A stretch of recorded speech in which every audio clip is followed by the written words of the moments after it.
wabarakatuh. Perkenalkan, nama saya Hasni Marnawati. Saya dari kelas B angkatan 2018. Di sini saya akan mengangkat materi tentang obat tetes telinga, di mana obat tetes telinga ini adalah sediaan berupa larutan, suspensi atau emulsi yang digunakan untuk pemakaian luar maupun pemakaian dalam. Dan saya akan menjelaskan tentang anatomi telinga, di mana telinga ini merupakan organ yang mempunyai kemampuan untuk mendengar atau mengenali suara. Adapun 3 bagian telinga. Yang pertama itu telinga bagian luar, dan yang kedua telinga bagian tengah, dan yang ketiga itu telinga bagian dalam. Di sini saya akan menjelaskan terlebih dahulu telinga bagian luar,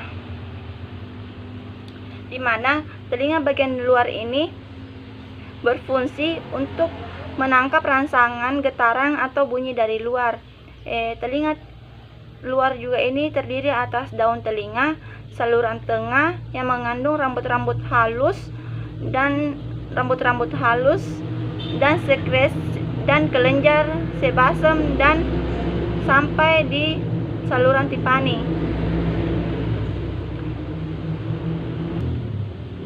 Bagian-bagian daun telinga itu terdiri atas lobula, helix, antihelix,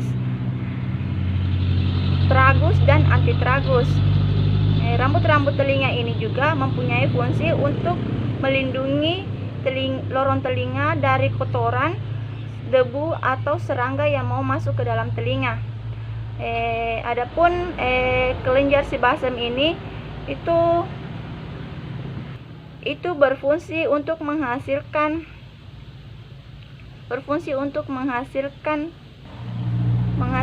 serumen, di mana serumen ini merupakan hasil dari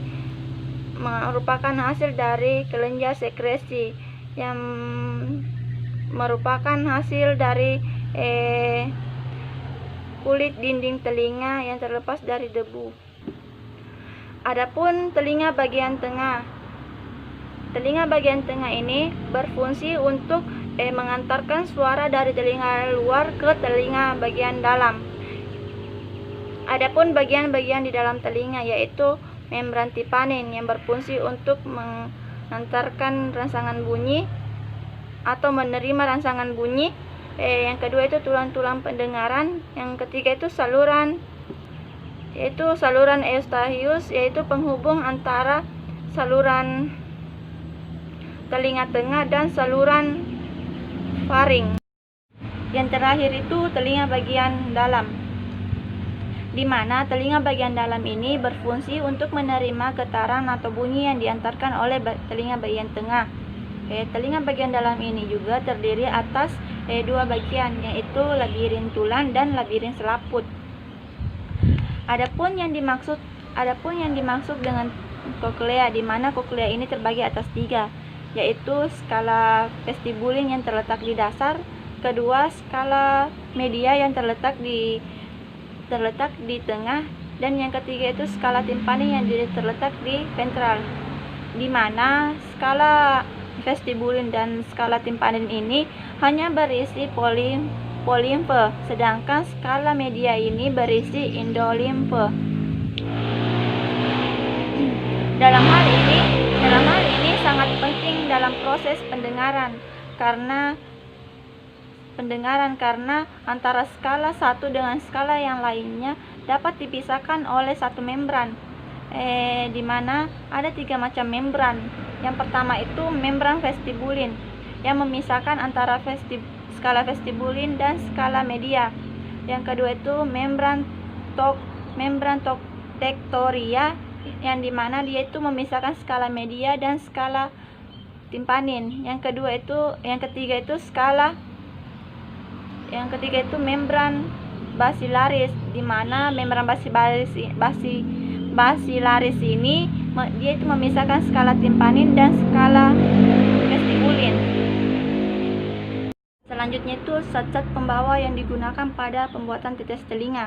Tetes telinga menggunakan zat pembawa bila tidak dinyatakan lain zat pembawanya itu bukan air, melainkan zat pembawa yang digunakan itu harus memiliki kekentalan yang sesuai agar nantinya agar nantinya pada saat pemakaian obat tetes telinga ini obat tetes telinga ini bisa menempel di dalam telinga, agar obat tetes telinga ini bisa bekerja secara efektif di dalam rongga telinga.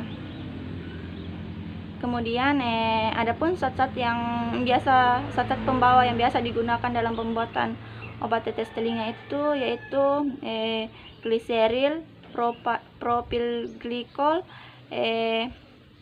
dan biasa juga digunakan etanol atau minyak lemak. Obat tetes telinga ini juga mengandung zat aktif, pengawet, antioksidan, pendapar, surfaktan, dan agen viskositas. Kenapa obat tetes telinga ini menggunakan antioksidan? Karena agar sediaan larutan obat tetes telinga ini nantinya tidak mudah dikontaminasi oleh mikroorganisme.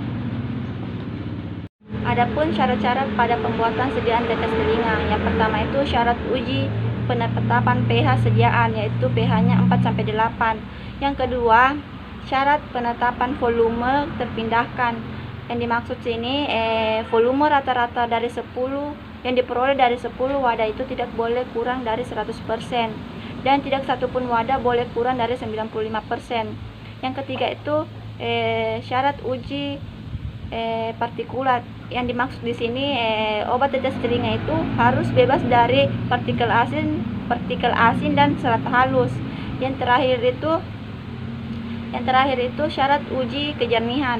Yang dimaksud sini obat tetes telinga ini kejernihannya harus sama dengan pelarut yang digunakan.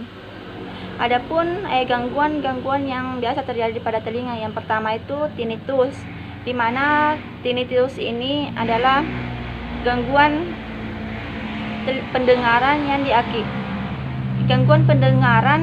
dengan keluhan adanya suara bunyi di dalam telinga tanpa adanya rangsangan bunyi dari luar.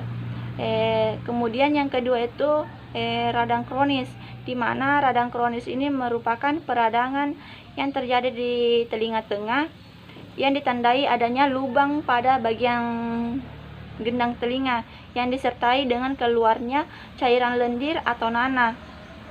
Kemudian tuli akibat bising atau TBAB, yaitu penurunan fungsi pendengaran akibat terpapar oleh suara bising.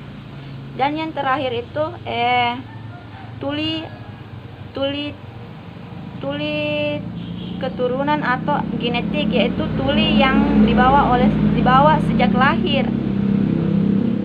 Ada 5 hal yang perlu diperhatikan sebelum menggunakan obat tetes telinga. Yang pertama itu cara penetesan.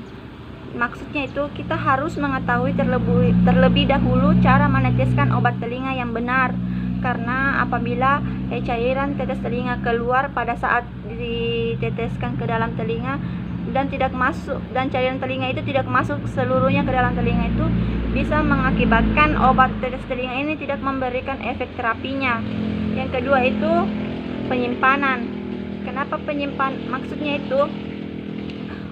maksudnya obat tetes telinga ini harus disimpan pada suhu kamar dan terhindar dari paparan sinar cahaya matahari, karena obat tetes telinga ini merupakan sediaan cair, dan dimana telah diketahui kalau sediaan cair itu mudah ditumbuhi oleh mikroorganisme.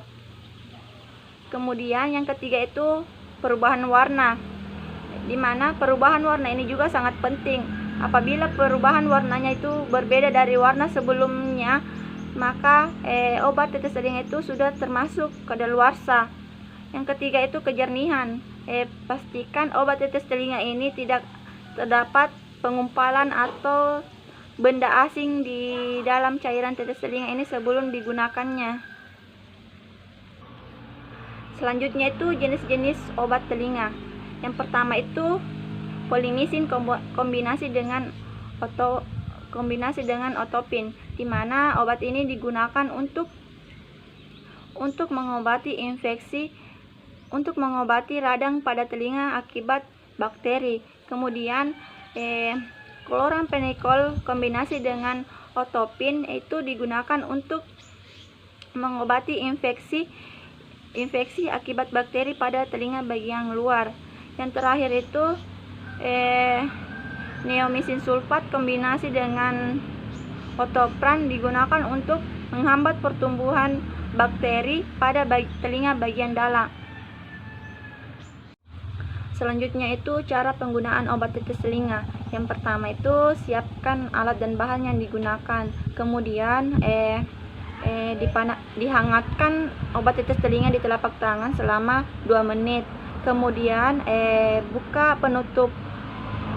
penetes pada penutup botol, kemudian disimpan di tempat yang bersih dan kering. Setelah itu siapkan posisi. Apabila kita sendiri yang mau menggunakan obat tetes telinga itu, sebaiknya kita duduk atau berdiri tegak dengan kepala dimiringkan. Kemudian tarik telinga bagian atas ke belakang, kemudian tetes telinga diteteskan ke dalam telinga. Usahakan penetes telinga itu tidak menyentuh telinga. Kemudian diteteskan sesuai dengan instruksi dokter secara lembut. Kemudian tarik cuping telinga ke atas dan ke bawah agar memudahkan obat tetes telinga ini masuk ke dalam telinga. Kemudian tahan posisi kepala miring selama 2-5 menit agar obat itu memberikan efek dan kerjanya secara efektif. Kemudian setelah itu bersihkan daerah telinga menggunakan tisu.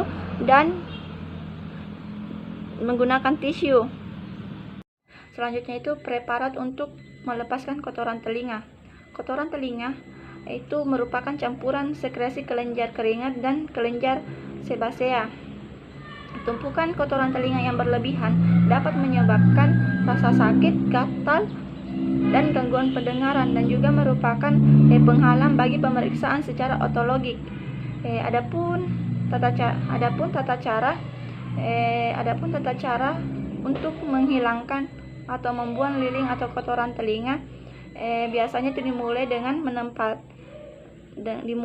menempatkan larutan optik pada saluran telinga dengan posisi kepala pasien itu miring 45 derajat. Kemudian dimasukkan gumpalan kapas ke dalam telinga. Itu bertujuan untuk menahan obat yang ada dalam telinga selama 15-30 menit. Kemudian disusul dengan menyemprotkan saluran telinga menggunakan air hangat secara perlahan, memakai penyemprot yang terbuat dari karet yang lunak. Selanjutnya itu prosedur pembuatan sediaan tetes telinga. Yang pertama itu semua bahan ditimbang menggunakan kaca arloji sesuai dengan rancangan formula. Kemudian bahan tadi itu dilarutkan dengan zat pembawa yang sesuai. Setelah itu zat dimasukkan ke dalam gelas kimia yang dilengkapi dengan batang pengaduk. Kemudian dilarutkan. Setelah zat terlarut, larutan tersebut tadi dimasukkan ke dalam gelas ukur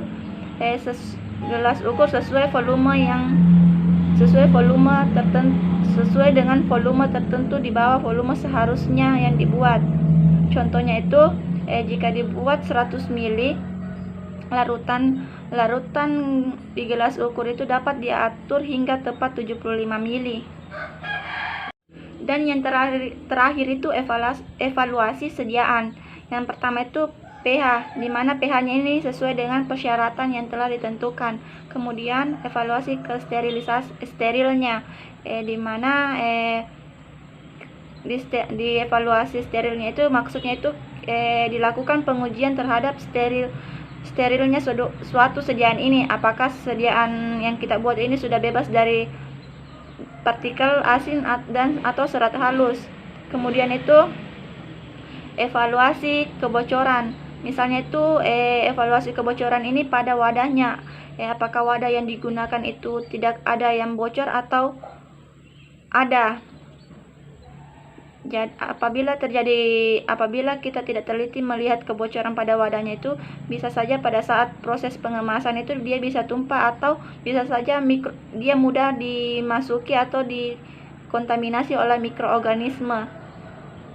Kemudian evaluasi kejernihan. Sini kejernihannya itu sama halnya dia itu harus jernih dan tidak ada terjadi gumpalan pada sediaannya. Berikut ini adalah contoh kemasan sediaan obat tetes telinga yang biasa ada dijual di apotik. Selamat menyaksikan.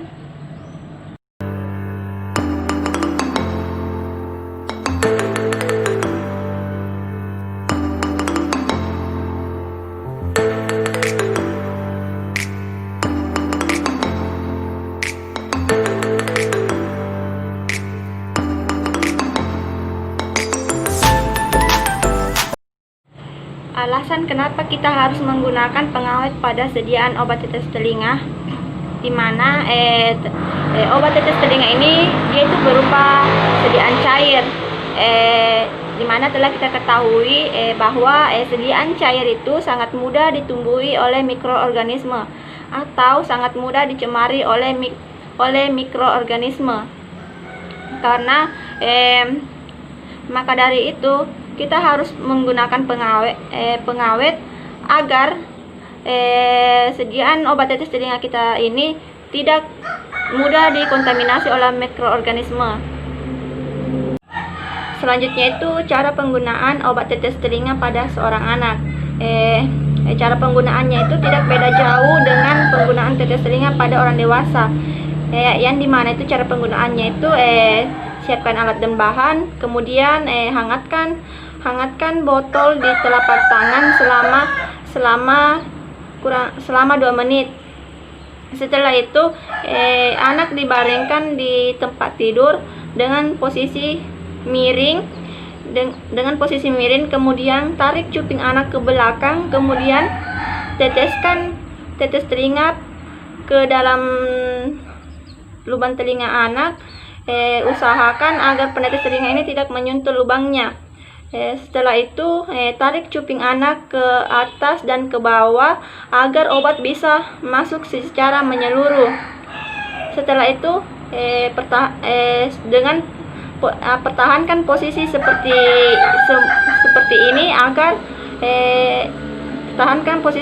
ini selama beberapa menit agar obat yang ada di dalam telinga itu dapat bekerja secara efektif. Perbedaan obat tetes telinga dan obat secara oral, di mana obat oral ini dia itu cara kerjanya sangat lambat karena harus melewati beberapa tahap terlebih dahulu. Sedangkan kalau obat telinga ini dia itu langsung diteteskan ke tempat yang luka yang ada di lorong telinga. Kenapa bisa cepat sembuh pada saat diteteskan? Karena di dalam telinga itu memiliki banyak sel saraf, saraf dan sel darah.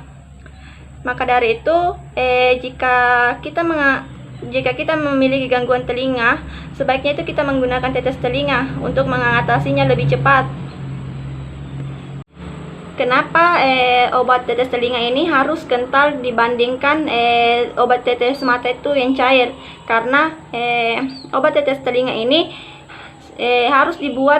seharusnya dibuat dalam keadaan kental, sediaannya kental, supaya pada saat penggunaan obat tetes telinga ini obat itu bisa menempel pada dinding telinga dan bisa bertahan beberapa saat di dalam telinga, dan dia itu bisa bekerja secara efektif di dalam rongga telinga. Dan apabila dia cair itu bisa saja pada saat meneteskannya itu dia bisa keluar sedikit, dan hal itu bisa mengakibatkan kerja obat ini tidak memberikan efek terapinya. Selanjutnya itu wadah. Biasanya wadah yang digunakan pada sediaan tetes telinga itu memiliki volume yang terbatas, misalnya 5-10 ml, dan juga botolnya itu harus botol gelap atau plastik Yang jelas dia itu tidak mudah tembus sinar matahari. Kemudian yang kedua itu volumenya terbatas. Kenapa volumenya terbatas? Kenapa volumenya harus terbatas? Yang pertama itu untuk menghindari resiko kontaminasi mikroorganisme. Karena apabila volumenya lebih atau lebih banyak dari yang seharusnya, itu bisa mengakibatkan fatal apabila disimpan terlalu lama. Kemudian yang kedua itu makin cepat habis itu makin mengurangi resiko pencemaran mikroorganisme. Yang ketiga itu mengurangi kerusakan bahan aktif, sebab makin cepat habis maka makin instabilitas karbon semakin tidak ditemui. Yang terakhir itu memudahkan penyimpanan. Maksudnya itu dia itu tidak terlalu memudahkan penyimpanan. Maksudnya itu wadah obat tetes telinga ini tidak terlalu makan banyak tempat. Maka dari itu dia dapat mengurangi resiko kerusakan obatnya atau sediaannya. Dan yang terakhir itu terkadang di dalam wadahnya juga itu disertai dengan penetes, dan terkadang ujung penetes itu bengkok. Kenapa harus bengkok? Kenapa harus bengkok? Bengkok itu supaya obatnya itu bisa keluar secara maksimal ke dalam telinga.